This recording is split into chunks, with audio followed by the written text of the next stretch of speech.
They called it a ceasefire. We called it a slow suffocation with a smile painted on its face. I was running patrol along the Orion exclusion zone when the distress call came in. My name is Yael Devar, Commander, Earth Warship Perseverance. I had been flying this particular stretch of dead, empty space for 9 years, 4 months and 11 days. Not that I was counting. I was absolutely counting. Every pilot in the Earth Defense Fleet counted. We counted because counting was the only thing left that felt like we were actually doing something. You can only file so many incident reports, attend so many council review sessions, watch so many case files get closed with the phrase procedurally sound stamped at the bottom, before counting becomes the one honest act left available to you. The signal came in at 03:12 hours. Low frequency, civilian band, the kind of frequency a cargo hauler uses when its main communication array has been destroyed and someone in the back is holding a cracked emergency transmitter and hoping someone out there can hear them. Those signals have a specific texture, not a sound exactly, but a feeling, like a hand pressing against glass from the other side. The ship was called the Johansson's Dream, a colony transport out of New Oslo Station, carrying settlers bound for Kepler 7 in the Outer Rim. I pulled the manifest on the second ping. 2,312 people. Families mostly, people who had sold their apartments and packed their furniture into cargo containers and decided that a new world, even a difficult and far-off one, was worth the journey. There was a school group from Reykjavik, 41 children between the ages of 8 and 12. They were on an orbital field trip, the kind where teachers promise the kids they will see real stars up close, and the kids spend the whole journey arguing about who gets the window seat and trading snacks and falling asleep against the portholes. I knew all of this within 90 seconds of receiving the signal. I also knew exactly what had happened to them.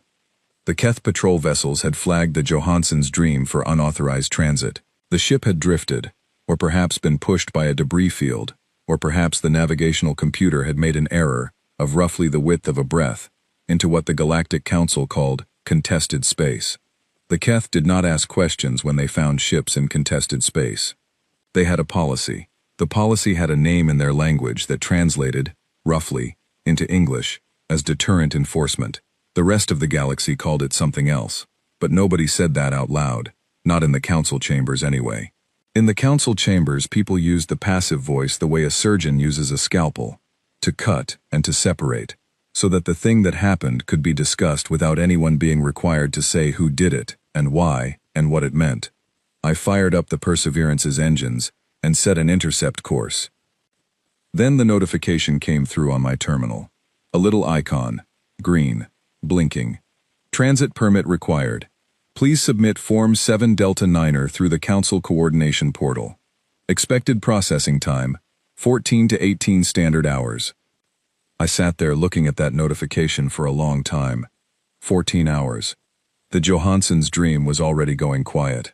The distress signal had dropped to a single pulse every 40 seconds, which meant someone was manually keying it from a failing battery pack. Someone was still alive on that ship, pressing a button every 40 seconds in the dark, and I needed to fill out a form. I filled out the form. I want you to understand what that sentence actually means. I sat in the pilot's chair of the Perseverance, and I opened the Council Coordination Portal on my terminal, and I entered my authorization codes, and my ship identification, and my patrol sector designation, and the nature of the emergency, and the coordinates of the vessel in distress, and the number of souls aboard, and the nature of the threat, and I answered 17 sub-questions generated by the portal's intake system, and I double-checked everything, because an incomplete form would be rejected, and the processing clock would restart from 0, and then I submitted it, and then I sat back, and I looked out at the dark of contested space, where 2,312 people were on the other side of a line I was not permitted to cross, and I waited. I submitted it at 03:19 hours. The response came back at 17:42 hours the following day. Transit permitted. Safe travels, Commander Devar. I got there in 43 minutes once they let me go. There was nothing left to get to. The Johansson's Dream was a field of debris spanning roughly 12 kilometers. Titanium hull plating, personal belongings, cargo containers that had somehow survived intact, spinning slowly in the vacuum, full of somebody's furniture and winter clothes, and one container that I could see was marked with the stickers children put on things, bright colors, a cartoon sun, someone's name written in crayon on the side. The name was not legible from my scanner range. I told myself it was not legible. I did a full sweep. Standard protocol. Looking for survivors. Looking for any sealed compartment. Any emergency pod. Any life sign at all. 43 minutes of full sweep.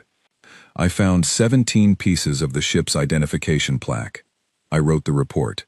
I filed it with the Council Coordination Office, Incident Division. I used formal language. I used the passive voice, the way I had been trained. The ship experienced a containment failure. The ship encountered a structural event. The investigation would determine contributing factors. Contributing factors. I ate lunch after I finished the report. Real food, not rations. I had a meal that someone on the crew had cooked, something with rice and vegetables.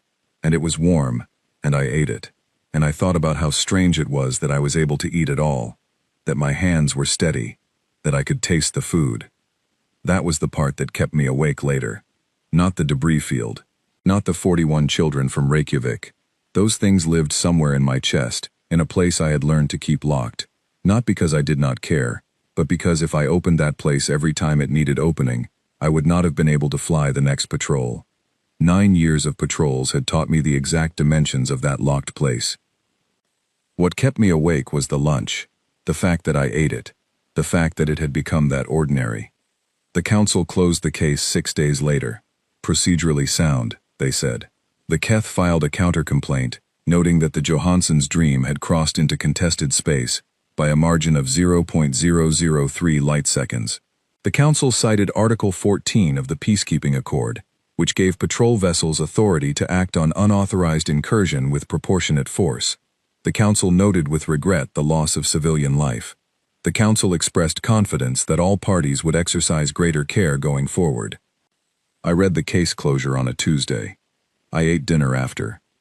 The Peacekeeping Accord of 2271 had given humanity 3 things: a containment zone the size of a solar system, a transit permit system that required processing times measured in hours and days, and a formal council designation that the Velhari administrative tongue called Zykoveth, which translated technically as species pending civilizational assessment, and which the Velhari dockworkers at the outer ports used the way you use a word for something that is beneath contempt, but also slightly beneath notice. I had been living inside that word for 9 years. I had buried 17 colleagues inside it.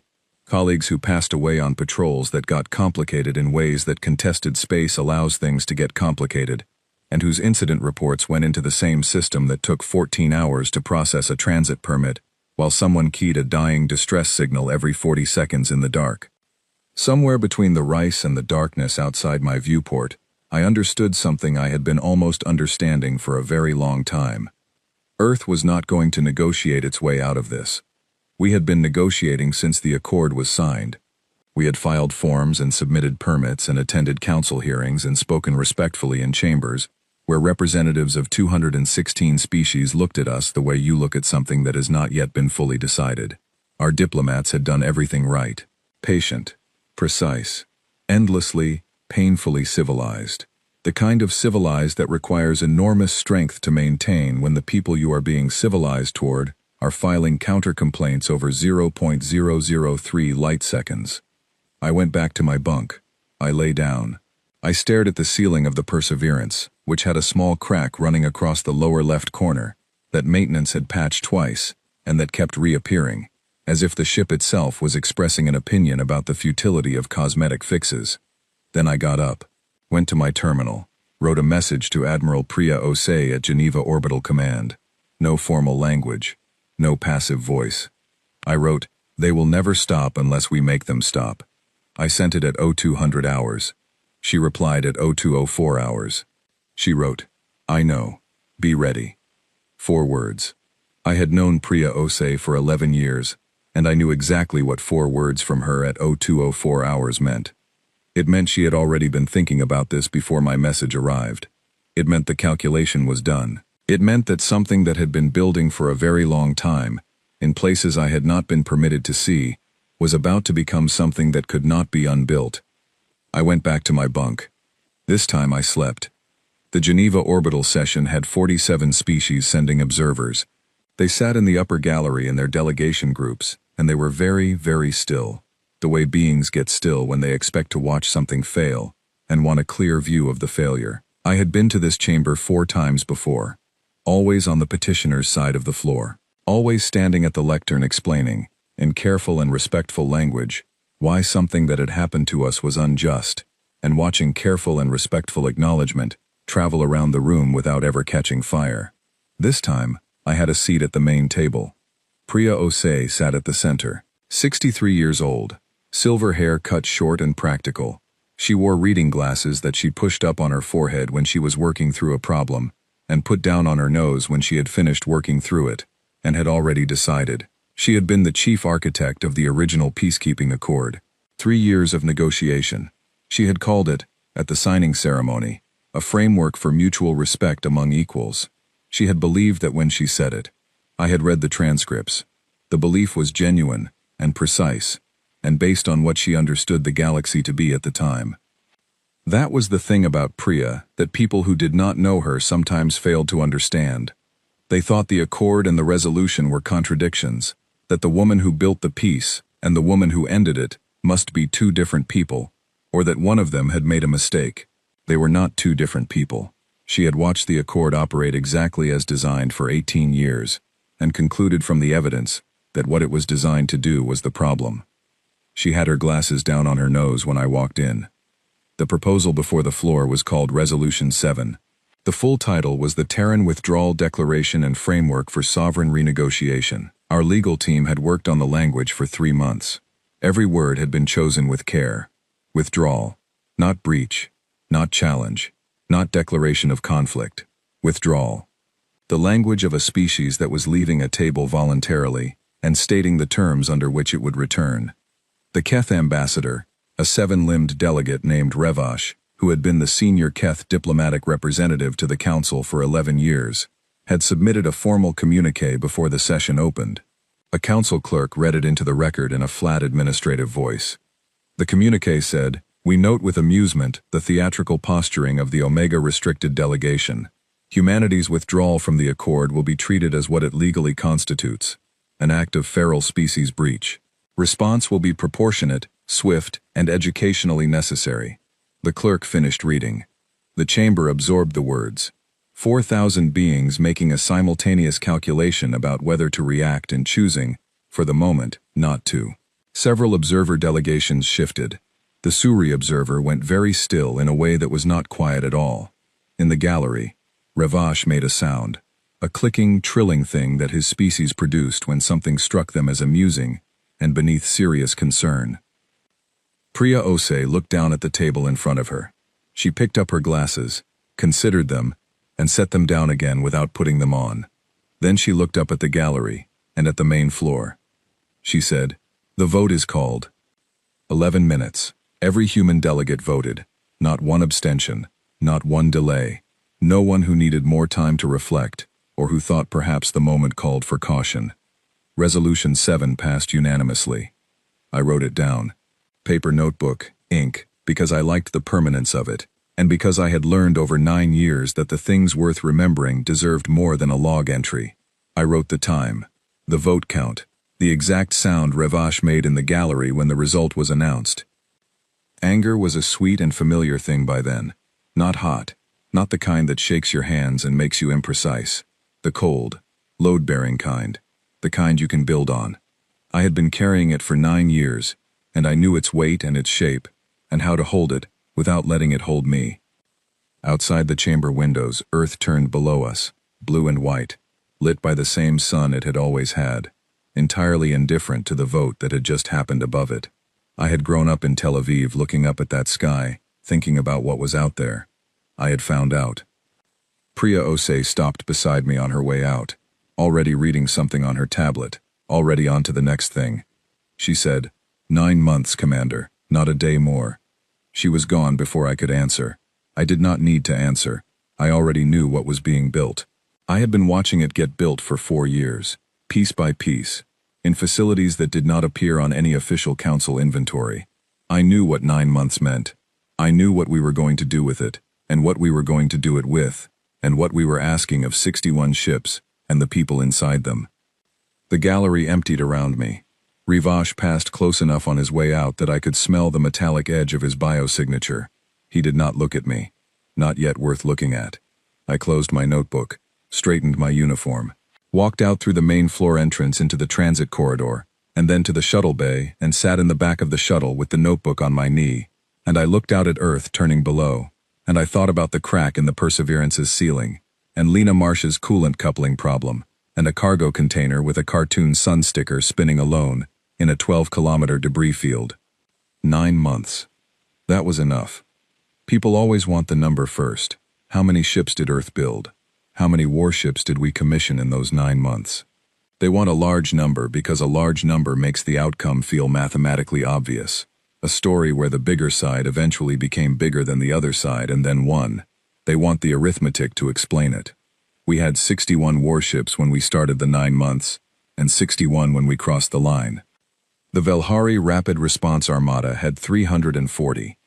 No construction program was closing that gap in 9 months, and we were not going to try. Gordon Vane, our fleet admiral, had run the numbers personally more than once, and the answer was the same every time. You cannot build your way out of a 5-to-1 numerical disadvantage inside a year. You can do something more useful than that, if you are willing to think about what you are actually trying to accomplish, rather than how to accomplish the thing you are expected to try.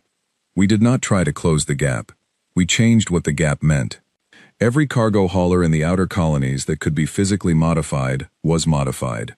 Rail-mounted accelerators adapted from mining equipment designed for asteroid processing, which meant they were already built to handle the kind of stresses that weapons engineers would have specified for targeting hardware. Targeting packages that Owen Clark, an engineer from Birmingham who had spent 4 years in a lab on Titan, had designed and carefully tested on decommissioned drones in restricted space, where the Council's routine monitoring had certain predictable blind spots. Electronic warfare suites. Signal jamming arrays calibrated to Velhari communication frequencies. Point defense systems that looked, to any external scan at standard range, exactly like standard cargo protection equipment. Most of these ships still looked like cargo haulers. They looked like what they had been 3 months before. That was not an accident. That was the most important design decision we made. The hospital ships were the aspect that came up most repeatedly in the post-engagement legal review. I want to be precise about this because precision matters, and because the record sometimes gets distorted. We never used a hospital ship as an attack platform. Not once. Not at any point in the engagement.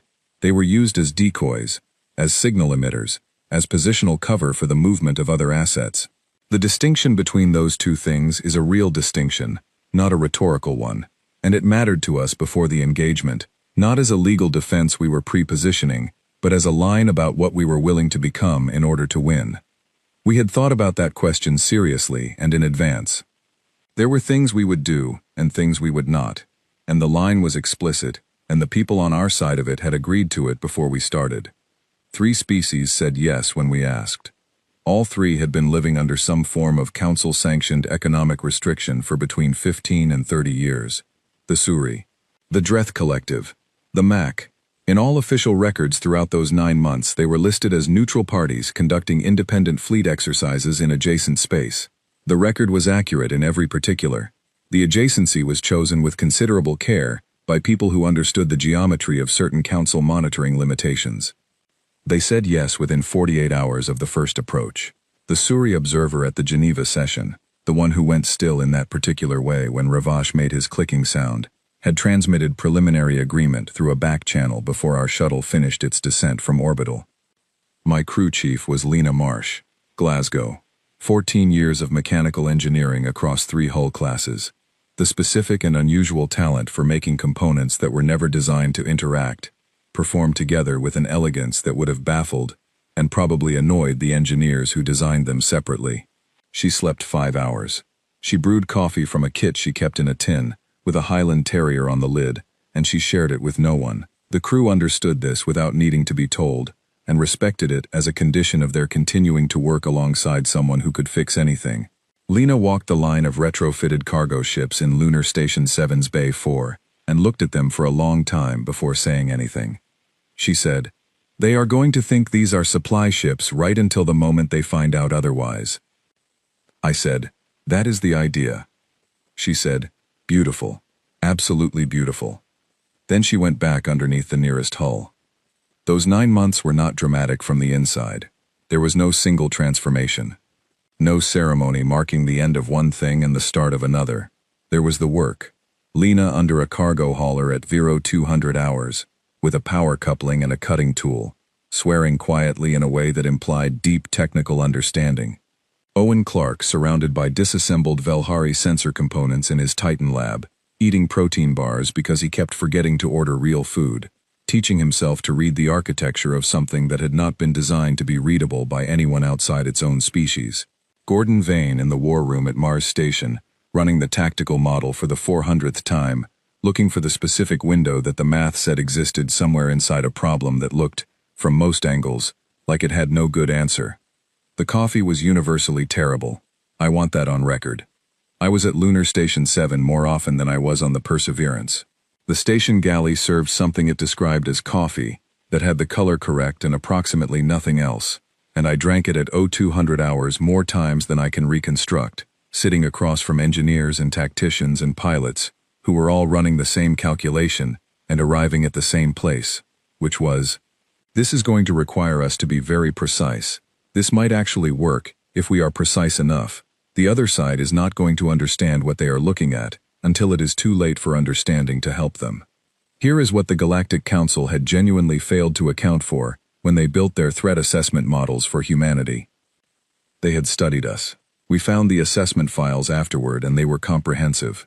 Documented conflict records, behavioral pattern analysis, Curie, probability matrices built on historical data going back to first contact. The conclusion the matrices produced was that we were a mid-tier threat species, aggressive under direct provocation, capable of organized military response, but ultimately rational actors who would, when the projected cost of continued escalation exceeded a computable threshold, seek a negotiated settlement. The model was built on an assumption about what rational means. It assumed that rational meant, for us, what it meant for a species that evolved to continuously calculate survival odds and adjust behavior accordingly.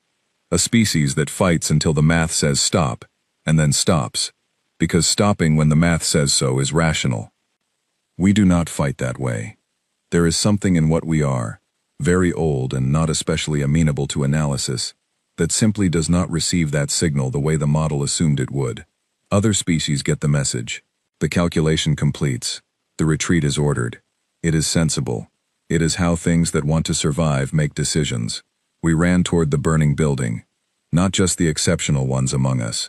Not just the ones they put in the histories.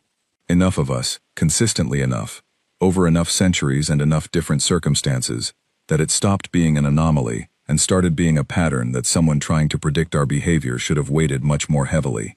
The Council modeled us as rational actors who would choose survival over principle past a certain cost point. They did not model us as beings for whom certain principles are not separate from survival, for whom the stopping signal sometimes simply does not arrive in a form the body knows how to act on. Gordon Vane briefed the fleet commanders 2 weeks before the crossing date. He did not use the word victory. He said, "What we need from this engagement is not the destruction of the Armada.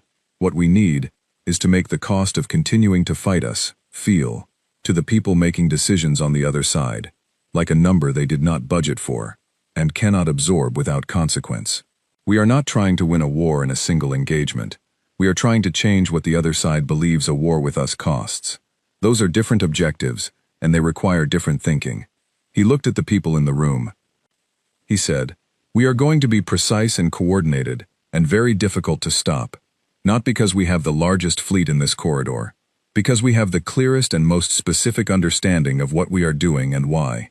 Nobody cheered. The room was quiet in the way that rooms get quiet when everyone present has already made their decision and no longer needs to be convinced. The night before the crossing, the crew of the Perseverance ate breakfast at 0300 hours in the mess hall. It was not breakfast time. It was the middle of the ship's night cycle, and outside the viewport was contested space, and 12 hours from us was the Velhari corridor, and the largest engagement Earth had ever initiated. But someone, I never found out who, had decided the occasion called for eggs.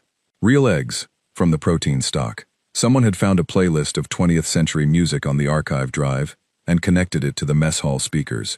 Guitar and drums and voices that had been gone for over 100 years, filling the room with something that had nothing to do with tomorrow.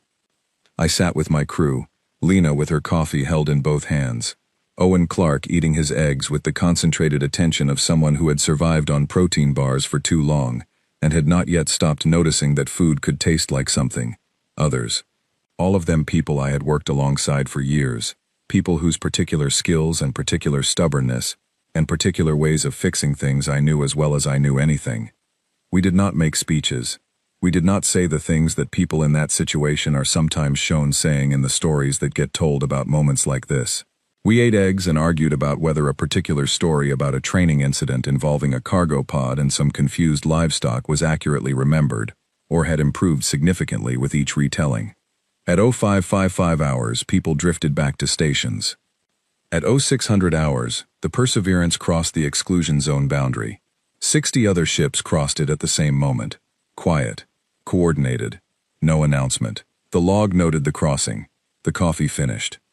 The Velhari Armada appeared on long-range sensors 40 minutes into the transit and formed up with the efficiency of a force that had been doing this for a long time and was very good at it.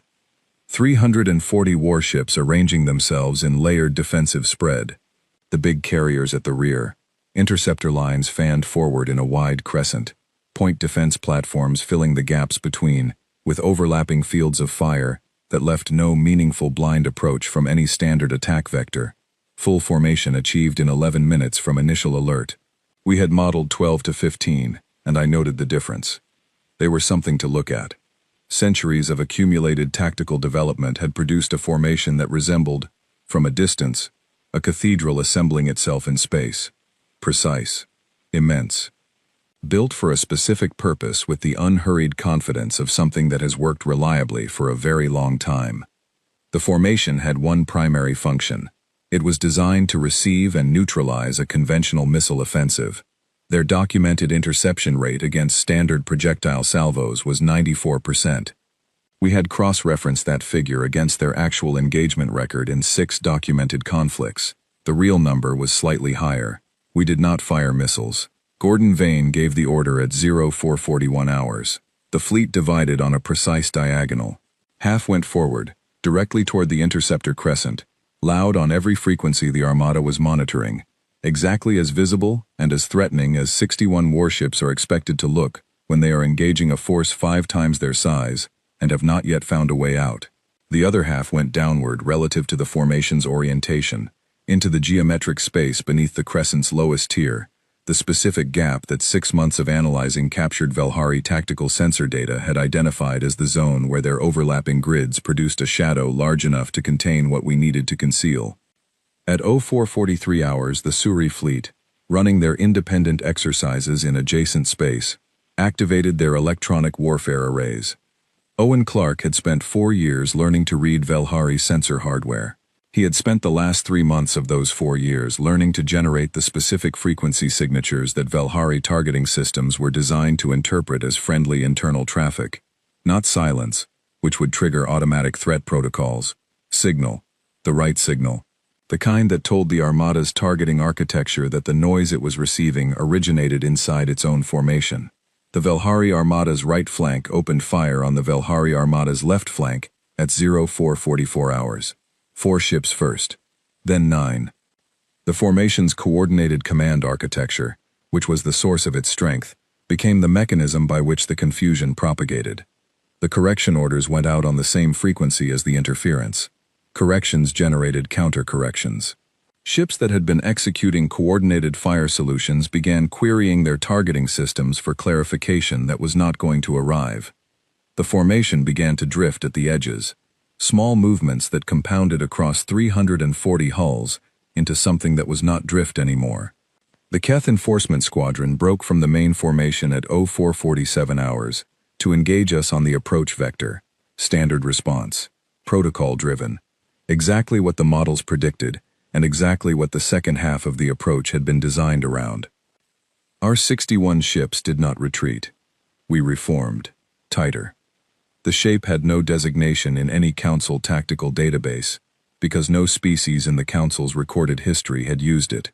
Gordon called it the press, after an old Earth sport that involved organized momentum into other people.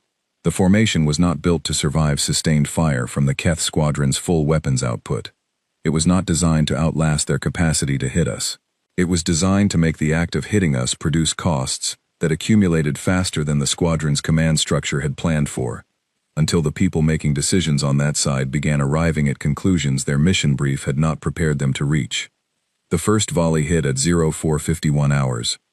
The Perseverance took a glancing impact on the port shield array. The hull rang with it, a vibration that moved through everything: the chair, the floor, the soles of your feet. 2 ships in formation took severe damage. One of them was the Aldridge out of Cape Town Station. I watched it fall out of formation on my scope, and I put it in the locked place and kept moving, because the engagement was ongoing, and there was nothing else to do with it right now. We did not scatter. We held. We compressed. The Keth fired again. We were still there. Closer now than the previous position. Closer than their fire solution assumed we would be, given that all standard tactical modeling said the rational response to a second volley from a superior force was to create distance. We were not creating distance. I heard Owen Clark on the tactical channel from one of the retrofitted cargo ships.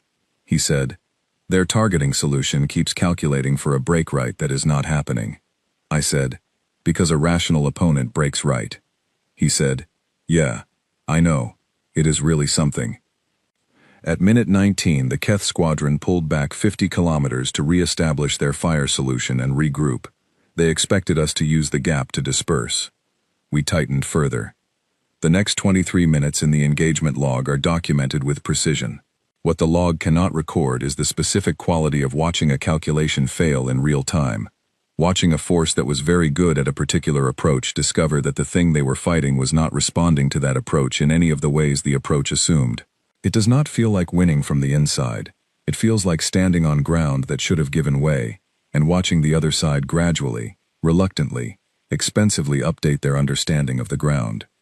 At minute 42, the Velhari Armada disengaged. Not destroyed. I want that to be precise in the record, because the story sometimes gets told as though it ended differently. 340 warships withdrew. Their formation was seriously disrupted. Their casualties were significant, and their casualty projection models were, according to what we learned later, flagging incoming estimates as probable input error, because the numbers were in territory those models had no precedent for. It was not input error. We lost 9 ships. I have said that before, and I will say it again here without dressing it differently. 9 ships is not a rounding error. It is not a clean price for a clean outcome. 163 people. I knew 14 of them. Marcus Webb of the Aldridge had a daughter at University on Earth, studying marine biology, specifically the restoration of deep-water coral systems in the Pacific, and he talked about her on long patrols, with the specific and obvious pride of a parent watching a child find something they love. His name is in the log. I have not changed how the log displays it. At minute 39, with the Armada in withdrawal and the Keth squadron attempting to regroup, Admiral Revash sent a transmission on an open channel, not to Gordon Vane, not to Earth Command, not encrypted, open, addressed to the Perseverance, addressed to my name. The translation came through, 14 seconds after the signal. Revash said, "What are you?" Not a tactical question, not a threat assessment request. An honest question, the kind that comes from a decorated commander of 6 suppression campaigns who has just watched his doctrine fail in 42 minutes against a fleet a fifth the size of his own, and is trying, genuinely, to update his model. I read it. Then I went back to the engagement logs, because the Keth were still regrouping, and we were still inside contested space, and the answer to that question was going to require more room than the current moment allowed. There would be room later. There would, as it turned out, be a specific room, with 4,000 seats and acoustics designed to carry every word to every corner. The council chamber at Velhari Prime held 4,000 representatives of 216 species. It was the largest enclosed space I had ever stood inside. The tiers curved upward from the main floor to a ceiling high enough that the upper galleries had their own separate atmospheric control systems, and the acoustics were designed so that every voice from the main floor reached every point in the room with equal clarity. Every breath was slightly too audible. Every shift of weight could be heard by someone. I had been in this room before, twice. Once as a delegation member for a routine Accord review session, watching decisions get made about us from the gallery. Once at the main floor lectern to present the formal protest over the Johansson's dream case closure, which was received, and acknowledged, and filed, and did not change anything that mattered. That was the last time I had been here before this. This time I came in through the main floor entrance. Dress uniform. Earth's flag on my left shoulder. The same one it had always been. The blue marble on black. Designed when we thought we were alone out there, and chose, for reasons I have always found quietly remarkable, to represent ourselves with an image of the whole planet. Not a nation, not a territory. The whole thing, as seen from outside. I had not slept in 31 hours. The collar of the dress uniform was slightly too tight. The chamber was warmer than the environmental specifications called for. The High Arbiter of the Galactic Council sat at the center of the main floor bench, ancient in a way that made the word feel like an understatement. Their species had been part of the Council since before it carried its current name. They carried the stillness of something that has watched events unfold for a very long time, and has developed a specific and refined relationship with surprise. The Arbiter read the charges into the record, 17 subclauses, covering every aspect of what Earth had done, from the moment Resolution 7 passed, to the moment we walked into this room. Breach of the peacekeeping accord, unauthorized engagement of Council enforcement vessels, violation of the Orion exclusion zone, coordinated military action without Council sanction. All accurate, in the main. The Arbiter set the document down on the bench in front of them, looked at me. They said, "Commander Devar, speak." 4,000 beings in absolute silence. The atmospheric systems in the upper galleries cycling. I had a prepared statement, 12 pages. Legal precedents, and careful structural argument. The kind of thing that Claire Ashford had spent 6 weeks building, and called the strongest procedural case she had ever assembled. It was good work. It was precise and well-sourced, and it would have taken 19 minutes to deliver, and it would have landed in this chamber the way every other careful, precise thing we had ever brought to this room had landed. I set it aside. I said, "We did not come here to conquer you." The acoustics carried it to the top tier the way they were designed to. I said, "If that was what we wanted, this conversation would not be happening, because there would be nothing left here to have a conversation with. I am not saying that to threaten you. I know it sounds like a threat. I am saying it because I need the precise meaning to be understood before I say what I am actually here to say." Silence. I kept going. I said, "We want a seat at this table. Full membership, equal standing in the language of the Council's own records, not pending assessment, not restricted, equal. Full transit rights for all Earth-flagged vessels across Council space. No permits, no processing windows, no 14 hours while someone presses a distress beacon every 40 seconds and the form tells them to wait." The chamber held its silence. 4,000 beings and the atmospheric systems. I said, "I am not asking for an apology. I understand what it costs to apologize to something you have not fully regarded as an equal, and I am not here to spend the next decade in hearings where careful expressions of regret get filed and produce no change in the underlying situation.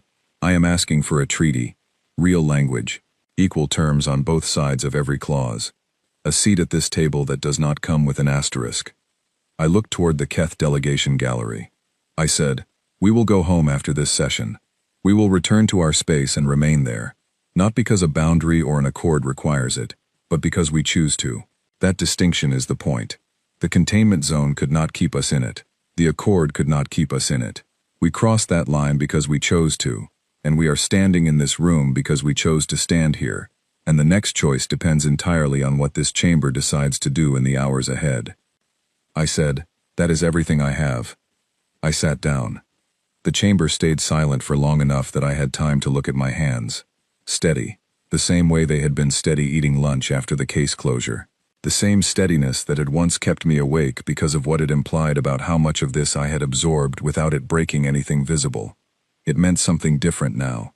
Now it was just the hands that belonged to the person who had crossed the line and walked through the door and said the words. The new Keth ambassador rose, younger than Ravash. working carefully to project a composure that was mostly succeeding. They said, "And if we refuse?" The room waited for the answer. I thought about what I had prepared for this question. 3 versions: the measured one, the direct one, the precise legal construction Claire had built that was airtight and would take 90 seconds and would be correct in every way that mattered on paper. I said, "Then we will be back, and we will not be running on hope that time." The Keth ambassador sat down. The arbiter looked at their document, at me, at the document. The chamber did not move. The arbiter said, "There will be a recess." The negotiations lasted 11 months. They were not clean or simple or quick. Some sessions were the particular exhaustion of legal argument over precise language, where the real argument is never about the words themselves, but about what the words commit you to, and what they allow you to continue avoiding. And you have to hold the entire architecture of the agreement in your head, while someone carefully tries to reshape a load-bearing section of it from the inside. Claire Ashford held it every session. She held the whole structure in her head, with the focused endurance of someone who had stopped tracking how long she had been awake, and was simply continuing because the work required it. Earth got full membership, equal standing in all official designations and records. The Omega restricted classification was formally struck, and the removal was entered into the permanent record of every member species in the Council. Full transit rights for all Earth-flagged vessels without permit requirements. The containment zone boundaries were dissolved, and the dissolution was documented and distributed to all enforcement commands. The reparations negotiation was separate from everything else, and it took longer. The Keth delegation came prepared for financial compensation, standard practice, a council-administered fund, a formal acknowledgement attached, a process they had worked through before with other species. It was a known shape, and they were confident in it. Our delegation declined.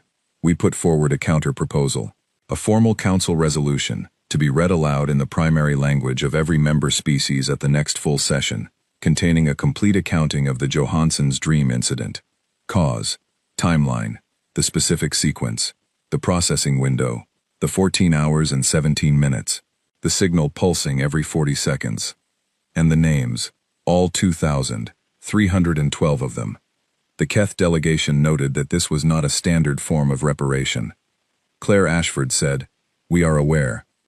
She said it in the same voice she used for everything, completely level, completely clear about what she meant, and not in any way interested in discussing alternatives. The resolution passed, scheduled for the next full council session.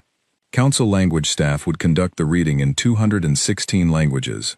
Our team provided the name list, verified against the ship manifest, against New Oslo Station's departure records, against the educational district registration filed by Reykjavik 41 days before the transit. 41 children. We had their names from the school's registration document, their teachers' names too. Everyone on the list. The council's planning staff suggested, during the logistics phase, that a representative sample might serve the same purpose, given the time a complete reading would require. Our delegation declined. The reading was scheduled, and it proceeded as scheduled, and it took 6 hours and 4 minutes.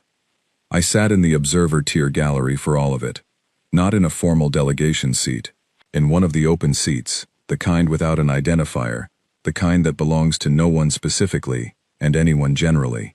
I wanted to be in the room. I did not want to be on the floor. The floor was formal record. The gallery was for listening. The languages cycled through in order.